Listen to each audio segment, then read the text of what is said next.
Brad, to talk to you about this collapse in completion rates for vocational education and training in this country. We saw vocational education rates, completion rates from the late 90s all the way to 2013, improving.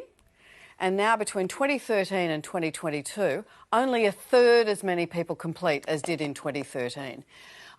To what extent is this about, it's about a lot of things, but to what extent is this about how we value vocational education and training, which is the world you started in as a paramedic, versus how we value the sorts of skills you have now sitting there in your GP office, which is what we call knowledge, because you went to uni. Talk to me about that. Yeah, it's interesting, isn't it, Ellen?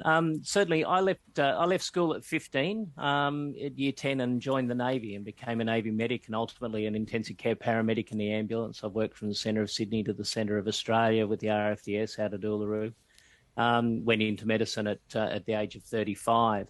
Would you do the same again? You know, I've had a great experience, but my journey's been about mentors. You know, I've had some really amazing mentors who saw value in me and took me on a journey, and I think that's really really important. I don't think it's about university education and the likes. I think that, you know, Mary's right. The health system in Australia is absolutely exhausted. You know, where we are at the moment, I just can't believe we're sitting on the precipice of collapse of health as we know it.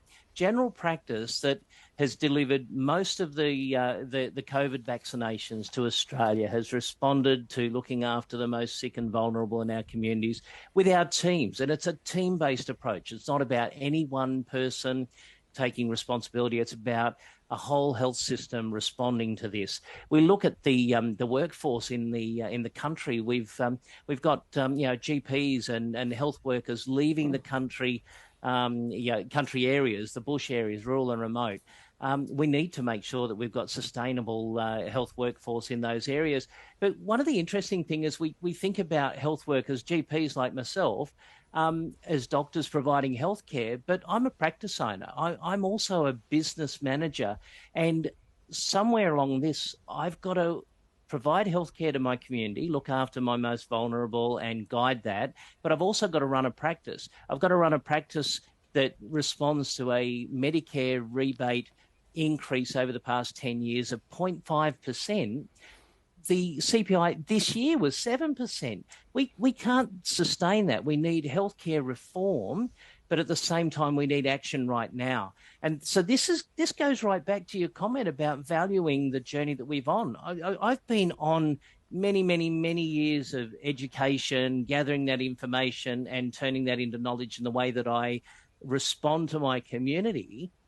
And after all of that, right at the moment, I'm wondering whether my profession is going to survive where we're at the moment. And I'm looking towards the Albanese government, working with and moving forward around those Aboriginal commitments. If we can make those changes, we're desperately going to move forward. We need to give Aboriginal men and women coming through the system opportunities to take careers, to finish high school, to look at what their options are going to be, to go into, I mean, we'd love them all to be doctors, but, you know, let them be whatever it happens to be, you know, let them be nurses and Aboriginal health workers and reach their full potential. But this is not about Aboriginal people. This is about all Australians. You know, we can go on a real journey here, and it's an exciting time, but by God, we need some changes today.